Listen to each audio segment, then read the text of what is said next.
Hello everyone, Blue Star Saber here once again to do another One Piece chapter review. Chapter 1075, the Labfos Phase Death Game, in which we follow up from the last chapter where let's see whoops, I got the wrong chapter up there. Let's see folks, let's see on damn the loading screen. But yeah, God, let's see anyway. Let's see. Yeah, here we go. Next, let's see, which was 1074. The way we were introduced to the Mark III Kumas, and along with the fact that Zoro's new look, as well as the fact Kuma's brief tease of Kuma's backstory, and apparently return of Vivian and all that stuff. How much of that will be followed up in this chapter? Well, we're about to find out. But before we begin with that, I'd like to just do once again the Germus R66 An Emotionless Excursion, Volume 31. The genius scientist gets an audience with the Five Elders, in which we see Dr. Vegapunk in arguably around the time when he probably met Dragon, or just maybe a few years, or maybe just a little while before he met Dragon, or at least age-wise, or maybe even younger than that. I could be wrong, but him seemingly after getting some ward, he has got an audience with the Five Elders, who look like they're still the same. Granted, they're all Shullerettes, you don't see their face features, but it's like these guys are really old and they all look the same, so it leads to more speculation to the theories about them having like the OPOP through surgery and all that stuff for immortality, but we'll have to wait and see. These guys are still shrouded in mystery, and we're only starting to get names of some of the members after long last. So yeah. But this is clearly the reference to this one time Vegapunk Saturn comments of meeting Vegapunk just this one time. So yeah, we got to see it in this let's see Germa 66 volume, which is becoming more and more of a flashback to the Mads and following Vegapunk, really. But I am enjoying it. It's matching really well with like the current events going on with the chapters, really. So yeah, props to Oda. I can't wait to see what the 101s will be like. But yeah. But anyway, let's see. I believe Shaka is trying to contact Paraphragus, wondering what that explosion they just had was now. Not getting an answer. Let's see. He comments about how he contemplates whether or not it was an accident or whether or not his comrade has been, let's see, caught in it and all that stuff. So tries to get one of the snails. Let's see, building CCAM sail 12, I believe, to try and give a look. But when he does, a sort of shadowy figure that kind of looks like a sludge blocks it and it causes another explosion, meaning that he can no longer see the cam and all that stuff. Let's see now. This is pretty good horror movie kind of like tropes here that Oda is doing. Like the guy at the monitor just pretty much trying to get answers from like comrades who may or may not have just bite the bucket and all that stuff. And then some sort of like monster hooded figure is let's see, blocking up the camera things and all that stuff, causing a bit of tension, suspense, and all that stuff, which I quite liked how he did it here. But interestingly, there's been a lot of speculations on who that shadowy figure is. Some have realized it's a real killer. Some realize it might be Caribou, who is actually still on the island, and we haven't seen him since Zoro and Brock said farewell to him. So it's possible that he's trying to sabotage the Straw Hats and Vegapunks for hiding it out here. There's some thinking he might have taken control of the real Vegapunk, at least by the time of this chapter was coming out. So yeah.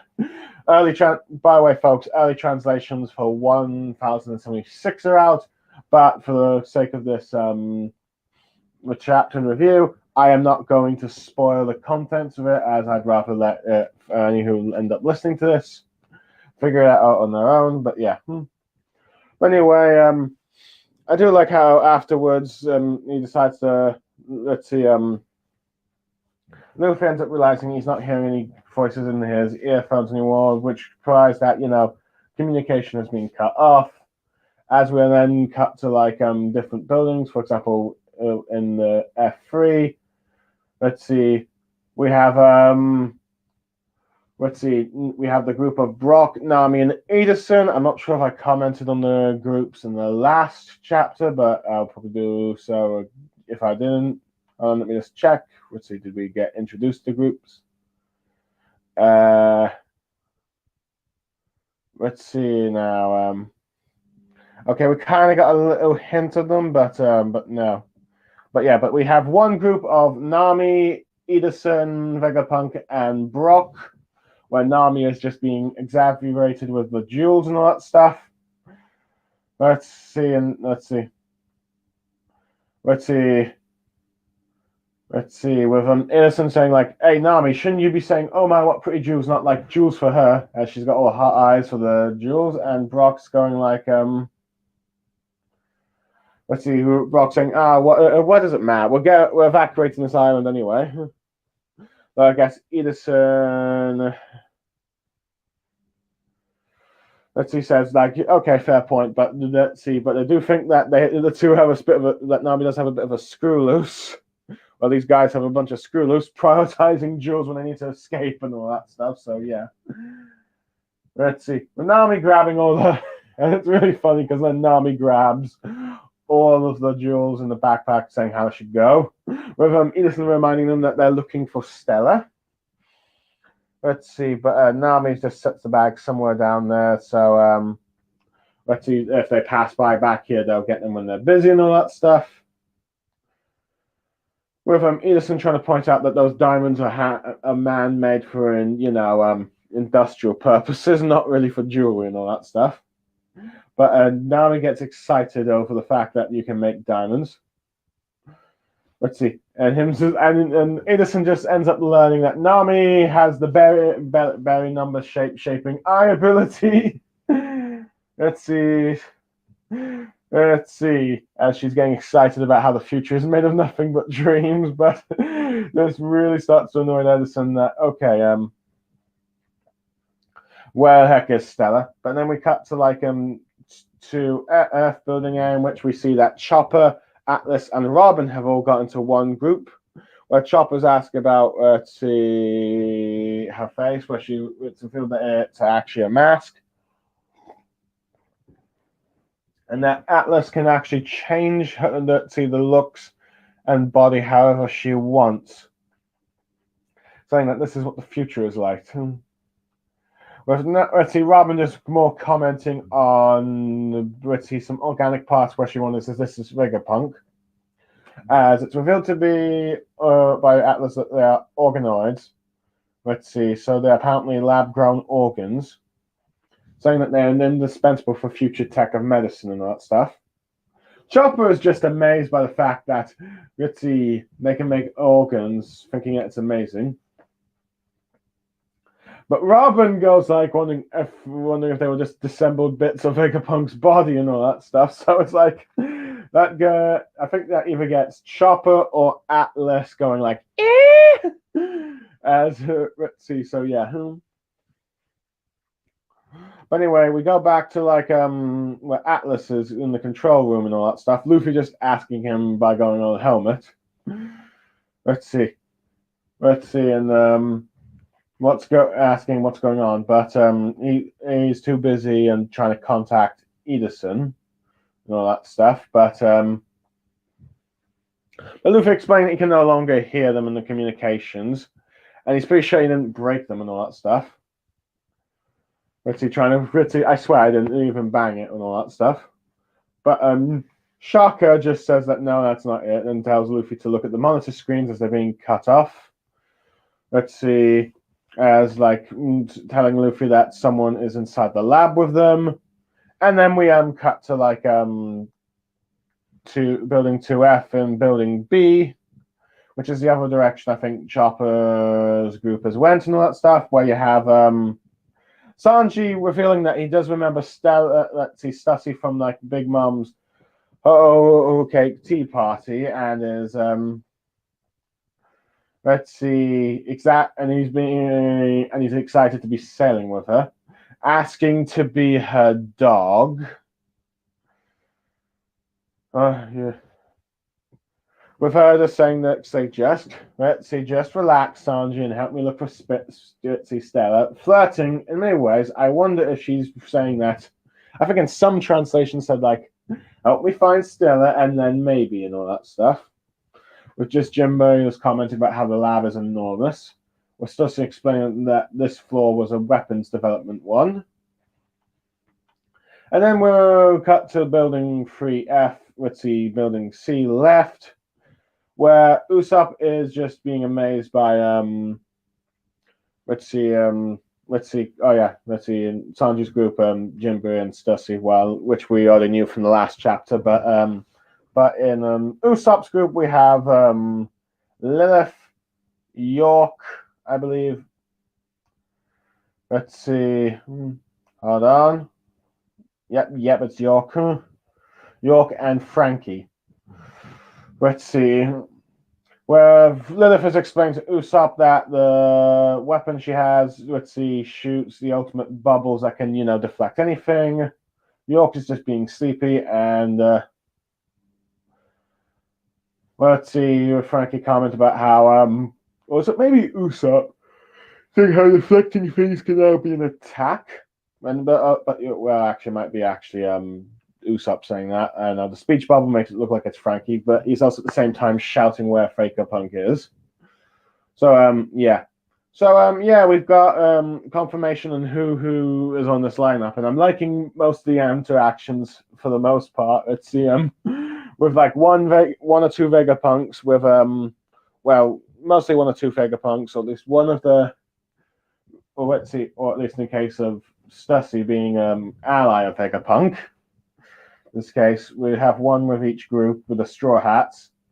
Interestingly, you have not all of them are built with like strongest members and weakest members. I mean, Jinbei and Sanji are the two amongst the top 5 strongest members of the Straw Hats. So they're arguably the most strongest group out of the ones that are searching. And Stussy's, not to mention Stussy's a CP0 agent, a former CP0 agent now, and a capable fighter. So, they're arguably the safest group. But let's see, the other groups are Nami and Brock's group is arguably probably the weakest. While Brock is a pretty decent fighter, Nami is a bit more of a coward and all that stuff. Not just saying that she's weak, at least. Well, she does have normal human strength, to be fair, but normally she's a bit of more of a support range fighter than a full-scale one. But I am loving the interactions that she is having with Edis and Vegapunk, where she's just obsessed with the man-made diamonds and all that stuff, and Edis is like reacting to so much of a cheapskate, and not to mention the berry eyes for the currency eyes are just popping out, and that's always fun to see with Nami. So Brock just being chilled, but and you also have but I do like the fact that Chopper's with Atlas, because they have a bit more of a history, given the fact that he met with Luffy at the beginning of the arc and all that stuff. And it's interesting that we learn that Atlas can actually modify and change her face and appearance. So it could be that Atlas's current form was all of her choosing to be what she liked the most, in which that seemed to be some sort of squirrel girl with jetpacks, strong fists, and a sheep's hair and all that stuff, with mixed match with with Shoto style hair, if you will. So let's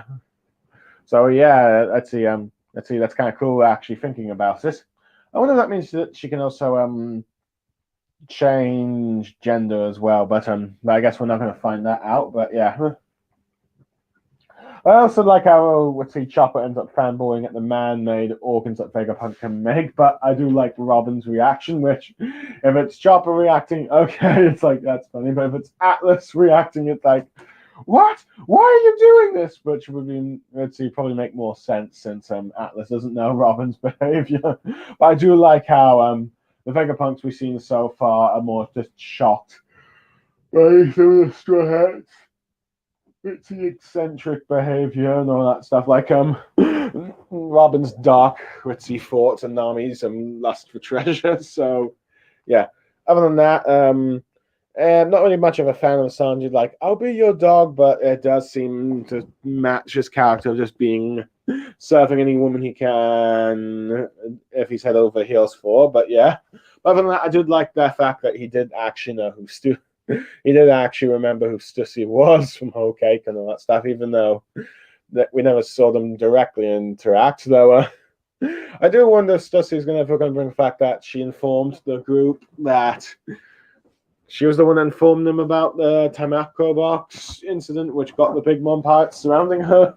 Or best, probably to keep that secret to herself, since some of them, particularly like Nami and Chopper, might not be happy about it. But yeah. But I do like how Luffy just quickly. Other than that, I do like how Luffy is describing. It's just trying to defend himself when he realizes and he thinks he might have accidentally break the comms, but Shaka is being pretty clear that no, it's not your fault, Luffy. Take a look. But anyway, as for the last group, I think it probably makes a lot of sense that Usopp would. But I do like the fact that this might also be one of the more weaker groups, but yeah, arguably I think with Robin with Chopper makes it probably one of the stronger ones since she's top 5 Straw Hat. Usopp is probably one of the lower 2, really, but yeah, I do like the fact that you got the 2 guys who really deal with tech, or at least make gadgets and that stuff. Usopp and Frankie are with 2 Vegapunks. I do like how Usopp is taking an interest in like the bubble gun that can deflect anything, Ritzy being amazed that it can be used as an attack thing, and who knows? Everyone's talked about how Frankie, would be the one to get upgrades this arc. It might end up actually also being Usopp. So yeah, and he gets a new futuristic sniper rifle. Or even one of those bubble guns, but yeah, that would be interesting to be fair. But yeah. I mean, it's interesting that York is with them, but I think this is what goes for the next bit, as this group seems to be one of the most, like I said, to the most vulnerable, but yeah. But I do like how Frankie's just like calling Vegapunk, because, he's like, well, not in a fanboy way, but he's being serious, but still. Anyway, but yeah, but it's probably what, let's see, York being there is probably what happens next, but we'll just have to wait for that for a little bit, as York notices an explosion and all that stuff. With Usopp realizing that someone's in the ground and all that stuff, and they realize it's the body of Paraphagus, and for the moment it looks like he's dead. But they realize that he doesn't have his head. Let's see. With Frankie being shocked about how his head was, how this is brutal. Ritzy blowing off the guy's head in this sort of assassination attempt, but let's see. But we get a shadow figure walking beside them, revealed to be the Axe, with Usopp realizing someone is watching them, wonders who it is, and it's revealed to be none other than Pythagoras, but it's just his head with little walking arms and legs, which to be fair, we did see in his first chapter that he can detach his. Let's see, that he is actually just a head on a robot's body. So yeah, or at least a little robot on a bigger robot body's head. I mean, bigger robot's body, but yeah. Sorry. So yeah, let's see. With with both, I think Usopp and Lilith asking or at least one of them asking. But yeah, I suppose one thing with Lilith around, you probably got the one Vegapunk that's a bit of a decent fighter. I guess Atlas could also fight, but no match against people like Rob Lucci. But let's see. Let's see whether I'm wondering what. Let's see. Well, either Usopp or Lilith talking about how there seems to be attack. Paraphagos does remit, while while he doesn't want to believe that it's the case. That seems the most likely outcome, because it seems like it's impossible that they would be attacked and all that stuff. Let's see, but let's see, but it also seems to imply that he might know something, but they're just trying to get him to say it. Let's see, with Edison Pythagoras thinking that he might have made a mistake in the design stage, with them going like with what and all that stuff. But let's see, Pythagoras is going like wondering where their companion York is. With let's see, they realize Jorgensen is actually patting S Snake, being all, oh, who isn't this little cutie and all that stuff, patting her and all that stuff. Wondering why she's doing that, because she was ordered to stay put. But it's finding her too cute. But then we see the S Snake, let's see, using the mirror on her, with Pythagoras in vain trying to tell York to get away and all that stuff.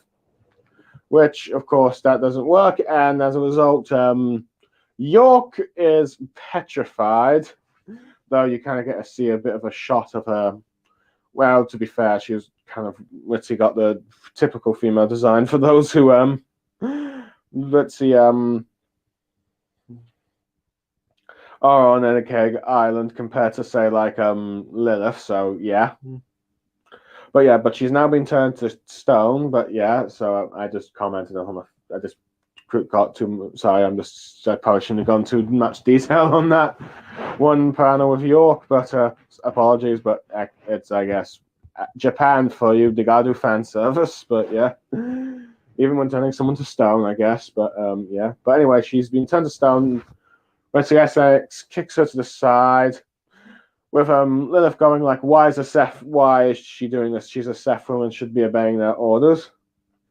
As she's commanding her to. Usopp is just being shocked by this, but I do kind of like how that Snake is just smiling on the thing, but she ends up using one of the Hephaestus's laser beams, if you will. Let's see. With Lilith commenting about how this doesn't make any sense since she's a Vegapunk, with Pythagoras agreeing since that, let's see, that should be the case, but she won't listen to any of their orders. As you see Usopp, Lilith, Pythagoras, and Frankie flying below after dodging the blast impact. Let's see, using their boots to, of course, stop, but Usopp, of course, crashes into the floor, forgetting to use it. Frankie just being mad that S-Snake has gone traitor. Let's see, with Frankie asking if they can hit back, even though it wasn't supposed to work out this way. And this Frankie calling her little brat. As you got Lilith trying to contact Shaka and realize that, let's see, their comms are down, as I think Pythagoras tries to explain. But she's not taking any of it, thinking it might be some sort of bad joke. Let's see, and realizes that, we can't actually beat them in the fight because, well, they created them to be the ultimate forms of humanity, as the S-Snake is smiling down, looking on them, ready for a fight, if you will. Okay, a lot to cover here. Let's see, it should be no surprise that Pythagoras, and even though it looks like it was like we're going a bit of a murder mystery, and looks like one by one some of the Vegapunks are going to be victims taken off, it's no surprise that Oda did not really kill off Pythagoras, really. Mostly because, well, of Oda's track record of not killing off characters, and let's see, in the modern timeline, sometimes he does break that rule, but seems that this is not one of those cases, but yeah. But it does make sense, given the fact that Oda had already shown us that Edison Pythagoras can take off his head from his robot body. So, yeah, so it's like, you can survive like that. And it's clearly the case. And it looks like the body might be completely destroyed, but yeah, so if he does end up surviving this and gets off of Egghead Island, he'll be a lot less. He'll be having a lot less space and causing a lot less. Let's see. There will be a lot less. Hold on. they won't have to worry too much about the space that his robot body might fill in the ship. But yeah, but yeah. But I do like how he's trying to explain to them that what is going on and all that stuff, but he's just going a bit too vague too quickly, and I think he's probably implying that let's see, either one of the Sephram have gone rogue and all that stuff, or maybe there's like a secret. He realizes who the traitor is, or realizes that that someone else has infiltrated the island and knows who it is and all that stuff. And is giving orders to like the Seraphim. But yeah. But anyway, the whole boa, let's see, S snake thing petrifying York. I think this gives confirmation that, well, let's see, that the Mero fruit is also working on more of like, oh, aren't you just cute kind of thing, instead of just more just based solely on lust. Which, when that happened, a couple of chapters back ago, there were some people like wondering, ooh, what's this with those government agents? I hope this is not going to be the case with Sanji. But now it's like, I think as Oda explained with that devil fruit in an SBS, it's more like whatever emotion people feel towards the person. Boa Hancock, of course, was her beauty. Let's see, S-Snake, well, probably will be saying at the moment, most people just find her cute, so that's probably for the best. As that, but yeah, so yeah. But at the moment, it looks like one of the Vegapunks has also been taken out by being turned to stone, and that is York, and this is clearly the purpose that she is there with this group to be like arguably one of the casualties. Now, whether or not York will be turned back remains to be seen, but yeah.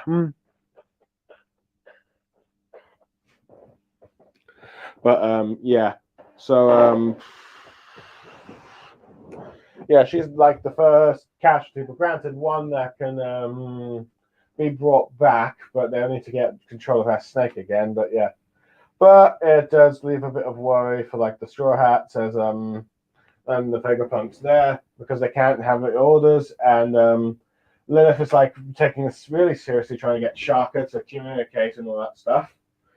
We're pointing out that they don't stand a chance against them, and even though we're someone like Frank, even though I do like Frankie's attitude by like, you traitor, I'm gonna deal with you. Probably arguably doesn't really stand a chance against Boa Hancock, even though this isn't like the real Boa Hancock, but it still has most of her powers. But given the fact that Frankie is himself a self-described pervert, probably would not be affected by let's see, Boa Hancock's lust, but rather more obsessed with like Vegapunk's tech and all that stuff. So yeah, but yeah, it is an interesting matchup as you got let's see, arguably Lilith, Usopp, and Frankie against S Snake, and it does also show to us that the Vegapunks have somehow lost control of the Sephram, building more tension once again of them being a threat, but this time inside the lab, and you have no idea who is controlling them, rather than Rob Lucci and Kaku, if you will. So yeah, that's one fight we've got there. But yeah, other than that, let's see. With the final bit of the chapter, we cut to let's see, the last couple of pages. We have in the command room, building A, where Zoro's telling Luffy to help him out. Let's see, with Shaka being shocked by the fact that S Hawk and S Bear are attacking them, telling them to stop, wondering whose orders they're actually listening to. Let's see, and apparently instead of going, they were apparently attacking CP0. So yeah. Let's see, with like Zoro just wondering how Shaka is like trying to stop. I think it is interesting. Let's see, with Zoro just wondering if this is what Shaka's trying to do to stop them. But let's see. But Zoro has a bit of a moral code here, and even though they get these two Sephram are trying to target Rob Lucci and Kaku, he doesn't feel, let's see, in his code of honor, feel bad Ritzy saying that he can't let them get slaughtered while they have their car cuffed and all, handcuffed and all that stuff. Otherwise, it'll leave a bad taste in his mouth in the afterlife as they start to attack with like either a slash or an explosion. With Shaka realizing they're not obeying orders, but where you have Luffy grabbing Shaka Lucci on one side and Zoro Kaku on the other. So yeah. Shaka's confused why the Saffron are not obeying them, wondering if that means that Vegapunk himself gave the orders, but Luffy's kind of being shocked by that. Let's see, and he commenting that about how, given the hold down radio and being trapped inside the barrier, might have been all planned from the start. So, commenting about how someone inside the building is trying to kill them, as he kill all of them, with Luffy being shocked by who. Let's see. With Rob Lucci listening in on to what Shaka said, it's like, wait, kill us all and all that stuff. With Kaku being annoyed that the Saffron thinks there might be some sort of joke. Whether then Kaku and Rob Lucci telling Luffy, and despite their old trying to settle old scores with each other, perhaps maybe they put aside their differences for now and take team up for a bit while they fight the Saffron, requesting their cuffs be taken off. But both of them realize that Zoro and Luffy don't like this idea because of because they're doing the olden faces of like annoyed by the whole idea and all that stuff, and that ends the chapter on that comedic face. So yeah. Okay, I do like how when Luffy and Shaka are coming back, Zoro's already got Waputsi prepared and all that stuff to fight, and also it's interesting the fact that you've got both Esper and Hawkeye partnering up here, because Zoro has a history with both of them. Hawkeye being the end game goal for Zoro, at least that's what he thinks is his end game goal. And also the fact that Kuma did transfer Luffy's pain to him, but Luffy, given his own past with Kuma, it makes an interesting duo, but it also kind of shows like, okay, this is the matchups. Luffy versus Esper and Zoro versus Hawkeye, or S-Hawk, if you will. But anyway, I do like Zoro's code of honor, despite the fact that these Saffron are targeting CP0 agent, which might lead to all kinds of like speculations or debunking speculations, depending on who you ask. We'll get to that in a bit. But yeah, I do like Zoro's moral code of like, okay, I'd rather not, even though I don't like these guys, I'd rather they not die on my watch unarmed and handcuffed. Doesn't sit right with me. So yeah, Zoro's got some morals. But yeah, I do like how the S-Hawk and S-Bear are working together. But I do like how yes, Shaka is trying his best to get them to obey his orders, but not working. And as a result, he reduces it might be the real Vegapunk, which I'm going to go more into detail. But I do like this sort of combination attack and all that stuff. But yeah, I do like how Shaka just comments that everything that's going on right now seems to be in a planned inside attack on the building. But yeah. But anyway, the most interesting aspect is the fact that in this chapter you have Rob Lucci and Luffy teaming up and all that stuff. So yeah, that is let's see, and these two, because those two guys are like Luffy and Zoro's biggest rivals, Kaku and Rob Lucci. So the idea of teaming up with them doesn't really give a good taste in their mouth. But I really do like the olden face that they do for the comedic effect. So there we go. But yeah, now, so yeah, I do like the fact that this is an unexpected team up, one which we would never expect to see, but heck, One Piece is surprising us. So yeah, that is pretty good. Now, granted, I think I've seen some criticism that this is being done more in a comedic way than a more serious way, like when Luffy met Crocodile in Imperial Down, but it is what it is. But anyway, but yeah. Now, as a result of this chapter, this leads to more or speculation on who done it more, and as a result of this, those who theorize that Caribou might behind it have probably got that speculation increased. Let's see, the Sephirim have somehow gone rogue and are starting to attack the Vegapunks. There's been some theories on that. Let's see, or is actually Shaka planning all this and doing it behind the scenes and making it look like he's innocent, or the actual Vegapunk himself. Let's see, but it leads to all kinds of speculations and all these different kind of people mystery of like who done it, or like a mystery third party like the Blackbeard Pirates. But we'll have to wait and see. But yeah. Anyway, I did like the groups that were split up with the Straw Hats. I did like the dynamics as well, particularly Nami and Edison and Robin with her group. So that's good. I do like the sort of horror movie vibes it does with the split up groups and then being taken out one by one. Granted, let's see, York has been taken down by more of and being used more of a, let's see, garden, let's see, decoration, which is a cruel fate, but yeah. But yeah. But other than that, I did like some of the matchups with the Sephirim, Zoro, Luffy versus S-Hawk and S-Bear. And of course, Usopp's group versus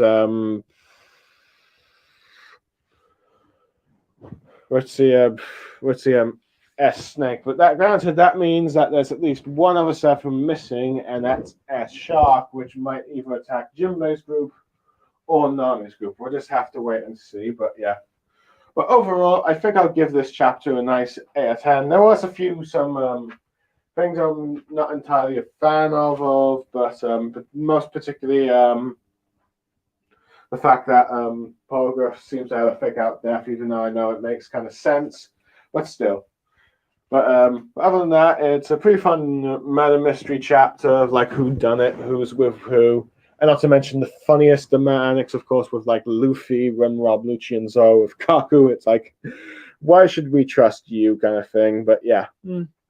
Overall, yeah, pretty good chapter, and I'm looking forward to the next one that comes out. Let's see, this weekend or this. Well, let's see officially, but yeah.